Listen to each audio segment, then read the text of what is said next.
Hello everyone, कैसे हैं आप लोग। स्वागत है आपका मेरे यूट्यूब चैनल कॉमर्स वाले में। और आज इस वीडियो में आपसे डिस्कस करने वाला हूं TCS, tax collected at source. TCS के बारे में ए टू जेड सारी चीज़ें मैं इस वीडियो में आपसे डिस्कस करने वाला हूं। तो वीडियो स्टार्ट करने से पहले अगर आपने चैनल को सब्सक्राइब नहीं किया है तो सब्सक्राइब कीजिए, बेल आइकन प्रेस कीजिए। बेल आइकन प्रेस करने के बाद आपको ऑल पे क्लिक करना है ताकि मैं जब भी मेरे वीडियोज़ को अपलोड करूँ तो उसका नोटिफिकेशन आपको मिल जाए। तो आइए स्टार्ट करते हैं। तो जैसा कि आप स्क्रीन पर देख सकते हैं, TCS tax collected at source. तो पहला है टीसीएस क्या होता है। तो TCS is the tax payable by a seller which he collect from the buyer at the time of sale of specified goods. TCS tax होता है जो कि पेमेंट कौन करता है, सेलर, बट वो टैक्स कलेक्ट किया जाता है बायर से। कब? जब वो कोई स्पेसिफाइड गुड्स को सेल करता है। एक सेलर जब स्पेसिफाइड गुड्स को सेल करता है किसी बायर को तो वो टैक्स भी कलेक्ट करता है और उसको गवर्नमेंट को पे करता है। The TCS rate is different for each category of goods and the TCS so collected by the seller from the buyer is to be required to be deposited with the government. TCS का जो rate होता है वो each category of goods के लिए अलग अलग होता है और टीसीएस कलेक्ट करता है सेलर किससे, बायर से, और उसको कर देता है डिपॉजिट गवर्नमेंट को। नेक्स्ट यहाँ पे एक एग्जांपल के थ्रू मैं आपको समझा देता हूँ। For example, Suresh purchases jewellery from Raj of ₹7 lakhs। Here, as per the provision of TCS, Suresh would be liable to pay ₹7,07,000 to Raj. अब 7 lakh for jewelry and 7,000 as TCS at the rate of 1%। Suresh purchase करता है jewellery किससे, राज से। कितने का? 7 lakhs का। अभी 7 lakhs का परचेज करता है तो उसको 7 लाख पेमेंट करना चाहिए, बट टीसीएस के प्रोविजन के वजह से उसको कितना पेमेंट करना पड़ रहा है, 7,07,000। क्योंकि ज्वेलरी अगर 5 लाख से ज़्यादा के अमाउंट का होता है तो वहाँ पे टीसीएस अट्रैक्ट हो जाता है एट द रेट 1%। तो अभी राज कलेक्ट करेगा तो राज कलेक्ट करेगा कितना, 7 lakh plus TCS 7,000, that mean 7,07,000। जैसा कि मैंने स्पेसिफाइड गुड्स की बात की है तो यहाँ पे लिस्ट ऑफ स्पेसिफाइड गुड्स यहाँ पे दिए हुए हैं, तो मैं आपको रीड करके बता देता हूँ। जैसे पहला है लीकर ऑफ एल्कोहलिक नेचर, जिस पे 1% होता है, made for consumption by humans. Next है timber wood under the forest list, उस पर 2.5% का रेट होता है। तेंदू लीव्स जो कि बीड़ी के व्रैप के लिए यूज़ किया जाता है, उस पर 5%। Timber wood by any other mode than forest list, 2.5%। A forest produce other than tendu leaves and timber, 2.5%. Scrap, 1%. Minerals like lignite, coal, iron ore, 1%. Boolean जो कि 2 लाख से अगर अधिक होता है, या फिर ज्वेलरी 5 लाख से ज़्यादा होता है तो उस पर 1%। Purchase of motor vehicle 10 lakh से ज़्यादा, 1%। Parking lot, toll plaza and mining and enquiring, 2%। तो ये है लिस्ट ऑफ स्पेसिफाइड गुड्स। अगर इसका सेल होता है या फिर इसका परचेज होता है तो यहाँ पे टीसीएस अट्रैक्ट हो जाता है। नेक्स्ट बात करते हैं क्लासिफिकेशन ऑफ सेलर्स, कि कौन से सेलर्स क्लासिफाइड यहाँ पे क्लासिफाई कर दिया गया है सेलर्स को। तो there are some specified people और organisation who have been classified as sellers for collected tax collected at source. मतलब टैक्स कलेक्शन के लिए कुछ स्पेसिफाइड पीपल या फिर ऑर्गेनाइजेशन को क्लासिफाई कर दिया गया है as a seller.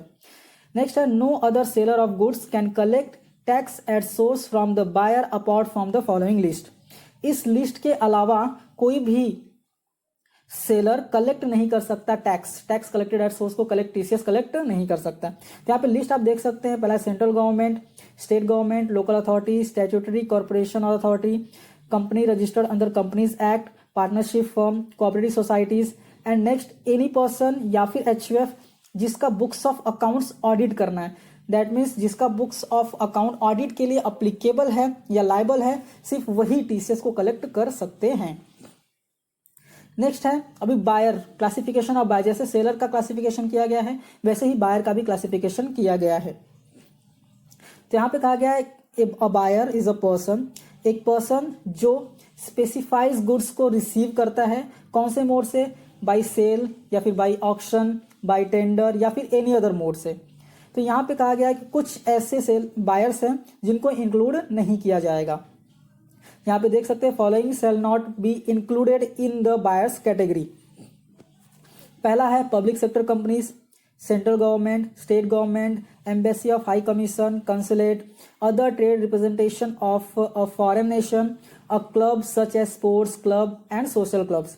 That means ये जो लिस्ट दिया हुआ है बायर का, ये बायर्स में इंक्लूड नहीं होंगे, इनको छोड़ के कोई भी बायर हो सकता है। जो सेलर की लिस्ट दी गई थी उसमें जो लिस्ट दी गई है सिर्फ यही सेलर माने जाएंगे टीसीएस के लिए। आइए अभी नेक्स्ट डिस्कस कर लेते हैं एग्जम्पशंस ऑफ टीसीएस। यहाँ पे दो केसेस हैं, यहाँ पे आप टीसीएस को लोअर रेट भी कर सकते हैं या फिर टोटल टैक्स में एग्जम्पशंस ले सकते हैं। तो कैसे ले सकते हैं? आप अपने टीसीएस का रेट जो है वो कम करा सकते हैं। आपको एक एप्लीकेशन करना होगा असेसिंग ऑफिसर को कि आपका जो टीसीएस है उसको कम रेट पे कलेक्ट किया जाए। उसके लिए आपको फॉर्म नंबर 13 जो है एप्लीकेशन जो है वो फॉर्म नंबर 13 में करना होता है। और अभी ऑफिसर जो है जैसे ही आप एप्लीकेशन करेंगे, ऑफिसर अगर सेटिस्फाई होता है कि बायर का टोटल इनकम जो है वो जस्टिफाई करता है लोअर रेट के लिए, तो ऑफिसर इशू कर देता है सर्टिफिकेट कि आपका जो टीसीएस होगा वो लोअर रेट पे कलेक्ट होगा।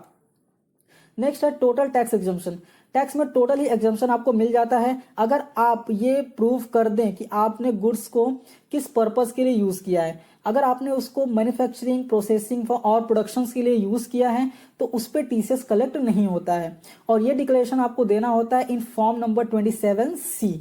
अगर आप ये डिक्लेयर कर देते और प्रूफ कर देते कि आप मैन्युफैक्चरिंग, प्रोसेसिंग या फिर प्रोडक्शन के लिए यूज करने वाले हैं तो उस पर टीसीएस कलेक्ट नहीं होगा। यहाँ पे आप देख सकते हैं non applicability of provision relating to TCS. Next है टीसीएस पेमेंट एंड रिटर्न्स। अभी payment of tax to the government account shall be made by 7th of the month succeeding the month in which tax is collected. जिस month में आप tax को collect करते हैं उसके next month के 7 तारीख तक आपको जो है टैक्स का पेमेंट कर देना है गवर्नमेंट को। The seller shall deposit the TCS with government in challan number 281। अब जब आप पेमेंट करेंगे तो उसके लिए चालान का जो नंबर है वो है 281। For example, if tax is collected in the month of January 2020, then the same shall be paid by 7th February 2020। अगर आप जनवरी को कलेक्ट कर रहे हैं तो आपको 7th Feb तक आपको पेमेंट कर देना है। Person liable to file TCS return shall file the same in form 27EQ। जैसा कि आप क्वार्टरली रिटर्न जब करते हैं टीसीएस का तो उसका जो फॉर्म होता है भरने के लिए वो फॉर्म आपको भरना है, फॉर्म नंबर है 27EQ। अभी 27EQ का जो ड्यू डेट होता है फाइलिंग के लिए वो यहाँ पे ड्यू डेट मैंने लिख दिया है। यहाँ पे क्वार्टर एंडिंग दिया हुआ है। फॉर एग्जांपल अप्रैल मई जून का होता है 30th जून, वैसे ही नेक्स्ट क्वार्टर होता है 30th सितंबर, फिर थर्ड क्वार्टर होता है 31st December and fourth quarter होता है 31st मार्च में एंड हो जाता है। तो 30 जून का ड्यू डेट है 15 जुलाई, 30th सितंबर का ड्यू डेट है 15 अक्टूबर और 31st दिसंबर का ड्यू डेट है 15 जनवरी एंड 31st मार्च का ड्यू डेट है 15th मई। नेक्स्ट बात करते हैं certificate of TCS. When a tax collector files his quarterly TCS return that is form 27EQ, he has to provide a TCS certificate to the purchaser of the goods. That means जब भी TCS return file करते हैं जो कि होता है form EQ 27EQ, जब ये फॉर्म फाइल करते हैं तो उसके बाद हमको टीसीएस सर्टिफिकेट मिलता है जो कि हमको बायर को देना होता है, जो कि सेलर जो है वो बायर को देता है। Form 27D is the certificate issued for TCS return filed. This certificate contains the following details। अभी टीसीएस रिटर्न फाइल किया गया तो उसका जो सर्टिफिकेट होता है वो होता है फॉर्म 27D। उसमें कौन कौन से डिटेल्स होते हैं? उसमें डिटेल होता है name of the seller and buyer, PAN of the seller that is who is filing the TCS return quarterly. Next होता है PAN of both seller and the buyer, total tax collected by the seller, date of collection, the rate of tax applied. ये सारी चीजें आपको उस certificate में देखने को मिल जाती हैं। This certificate has to be issued within 15 days from the date of filing TCS quarterly return. जैसे टीसीएस क्वार्टरली रिटर्न आप फाइल करते हैं उसके 15 दिन के अंदर आपको जो है टीसीएस का सर्टिफिकेट इशू हो जाता है। अभी सबसे इंपॉर्टेंट बात जो बहुत सारी क्वेरीज आती हैं, बायर की क्वेरीज आती हैं कि हमने जो सेलर ने जो टीसीएस कलेक्ट किया है वो टीसीएस हमको मिलेगा या फिर हम उसको क्लेम कर सकते हैं या नहीं। तो उसका आप देख सकते हैं यहाँ पे टीसीएस क्रेडिट, टैक्स का क्रेडिट जो है आपके 26AS में दिख जाता है। जो बायर है उसको 26AS में टैक्स का क्रेडिट दिख जाता है and buyer can claim this TCS at the time of filing ITR। जो बायर है वो अपना ITR फाइलिंग करते टाइम टीसीएस को क्लेम कर सकता है, रिफंड क्लेम कर सकता है, या फिर अगर उसका ज्यादा टैक्स आ रहा है तो उसको टीसीएस को क्लेम करके अपना टैक्स लाइबिलिटी कम कर सकता है। The tax credit is only available once the seller deposit the tax to the IT department and files the TCS return. अगर सेलर जो है वो डिपॉजिट कर देता है टैक्स गवर्नमेंट को। सिर्फ डिपॉजिट करना ही इंपॉर्टेंट नहीं है, टीसीएस का जो रिटर्न है अगर वो भी फाइल कर देता है तो ही 26AS में आपको देखने को मिल जाता है टीसीएस। नेक्स्ट ये लास्ट टॉपिक है TCS under GST. Any dealer or trader selling goods online would get the payment from the online platform after deducting an amount tax at the 1% under IGST, 0.5% in CGST and 0.5% in SGST। कोई भी seller या फिर dealer अगर वो online अपना cell करता है, अपने प्रोडक्ट्स को ऑनलाइन सेल करता है, एंड जो ऑनलाइन प्लेटफॉर्म है वो जब भी पेमेंट करता है सेलर को या फिर डीलर को, तो वो 1% टीसीएस डिडक्ट करके ही पेमेंट करता है। The tax would have to be deposited to the government by 10th of the next month. वो जो टीसीएस होता है वो नेक्स्ट मंथ के 10 तारीख तक आपको डिपॉजिट कर देना होता है। और वो डिपॉजिट कौन करता है, तो ऑनलाइन प्लेटफॉर्म जो है वो डिपॉजिट करता है। All the dealer trader are required to get register under GST compulsorily. This provisions are effective from 1 October 2018। अभी एग्जाम्पल के थ्रू समझते हैं तो बेटर समझ में आ जाएगा आपको। XYZ लिमिटेड एक रजिस्टर्ड सप्लायर है जो कि सप्लाई करता है goods through e commerce operator, and उसने सप्लाई किया कितना, 55 लाख का सप्लाई किया सितंबर 2019 में, एंड उस सप्लाई में से 5 लाख का जो सप्लाईज थे वो रिटर्न हो गए उसको। कौन से मंथ में, सितंबर 2019 में। सो उसका जो नेट वैल्यू था, टैक्सेबल वैल्यू जो उसने सप्लाई किया था, 55 लाख माइनस 5 लाख 50 लाख।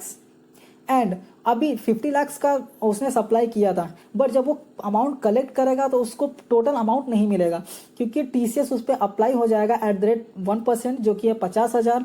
तो जो ई कॉमर्स ऑपरेटर है वो 50 लाख में से 50,000 पहले डिडक्ट करेगा, उसके बाद जो पेमेंट करेगा सप्लायर को वो पेमेंट करेगा 49,50,000। तो यहाँ पे टीसीएस की सारी चीज़ें मैंने यहाँ पे डिस्कस कर ली हैं आपसे। आई होप आपको समझ में आ गया होगा। यार मैंने आपको बता दिया टीसीएस क्या होता है, एग्जाम्पल के थ्रू समझा दिया कि टीसीएस कैसे कलेक्ट होता है। नेक्स्ट उसमें स्पेसिफाइड गुड्स क्या क्या है वो भी मैंने यहाँ पे डिस्कस कर लिया है आपसे, एंड कौन कौन से सेलर होते हैं यहाँ पे लिस्ट आपको बता दी है मैंने। नेक्स्ट कौन कौन से बायर्स होते हैं, और यहाँ पे जो लिस्ट है इन लोगों को हम बायर में इंक्लूड नहीं कर सकते, इनको छोड़ के बाकी सबको हम बायर में इंक्लूड कर सकते हैं। यहाँ पे टीसीएस में एग्जाम्पशंस क्या क्या है वो भी मैंने आपसे डिस्कस कर लिया है। यहाँ पे टीसीएस पेमेंट कैसे करना है, तो 7th ऑफ नेक्स्ट मंथ आपको पेमेंट कर देना है, एंड रिटर्न्स आपको कब फाइल करना है, तो यहाँ पे ड्यू डेट्स मैंने डिस्कस कर लिया है आपसे। फिर टीसीएस का सर्टिफिकेट कब मिल जाता है तो वो भी यहाँ पे मैंने आपसे डिस्कस कर लिया है कि विथिन 15 डेज में आपको टीसीएस का सर्टिफिकेट मिल जाता है, और ये सारी डिटेल्स वहाँ पे रहते हैं। नेक्स्ट मैंने आपसे डिस्कस कर लिया कि जो बायर होता है उसको 26AS में टीसीएस का अमाउंट दिखता है, और वो टीसीएस का अमाउंट वो क्लेम कर सकता है आईटीआर में एज रिफंड, या फिर अगर ज़्यादा पेमेंट करने को आ रहा है टैक्स तो वो टीसीएस से एडजस्ट कर सकता है। नेक्स्ट टीसीएस अंडर जीएसटी भी मैंने आपसे डिस्कस कर लिया है। तो आई होप ये सारी चीज़ें आपको समझ में आ गई होंगी। अगर आपको कोई क्वेरी है तो आप कमेंट करके बता सकते हैं, हम डेफिनेटली उसको सॉल्व कर देंगे। अगर आपको वीडियो अच्छा लगा है तो प्लीज़ लाइक कीजिए, अपने दोस्तों के साथ शेयर कीजिए, और अगर आप चैनल पर नए हैं चैनल को सब्सक्राइब कीजिए, बेल आइकन प्रेस कीजिए। बेल आइकन प्रेस करने के बाद आपको ऑल पे क्लिक करना है ताकि मेरे जो भी लेटेस्ट वीडियोज़ रहें उसकी नोटिफिकेशन आपको मिल सके और आप टैक्सेशन से अपडेटेड रह सके। तो thank you so much and all the best.